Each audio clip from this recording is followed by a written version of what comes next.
Да, там където си видяла, че съм с обвързана коса и нали, съм усмихната, просто тогава мисля, че бях в настроение, но и самата песен и мелодия, мисля, че и тя е тъжна, защото, нали, както си видяла самия клип и просто на мен също тогава и не ми е било весело, и не ми е било тъжно, понеже знаеш каква е причината, знаеш за коя е причината.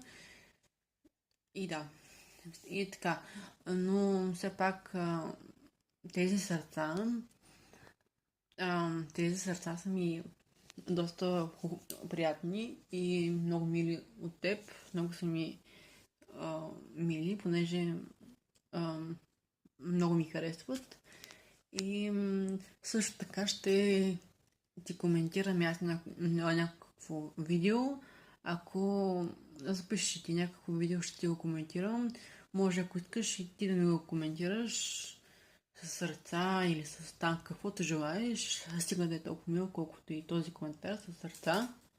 Ето сега и аз ти пращам сърца от този клип. Този клип ще го кача в моя профил. Няма да го качвам никъде, само в моя профил. И така ще ти видиш, че аз съм ти коментирала с гласово съобщение и клип, в който ти благодаря, че ми пращаш тези сърца, защото си доста мила.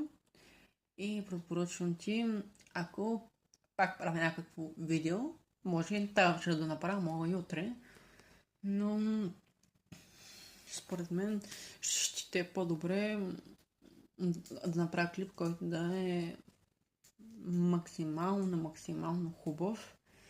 И ако искаш, може да коментираш, може и да не коментираш, както искаш.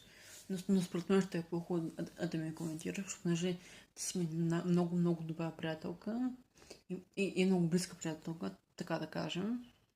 И да, сега, а, сега мисля да си почина, защото беше доста дълъг деня. Този ден беше само с игри, разходки, аз съм изморена и утре трябва да ставам доста рано. Така че, да, само това исках да коментирам и да ти благодаря за хубавите сърца, които си ми пратила като коментар. И сега и аз правя това видео, за да може и ти да си видиш, че аз съм коментирала и съм направила видео как ти благодаря за хубавите сърца. И като за финала, аз съм пратила пак едно сърце, но пак за финала пак ще ти пратя едно сърце,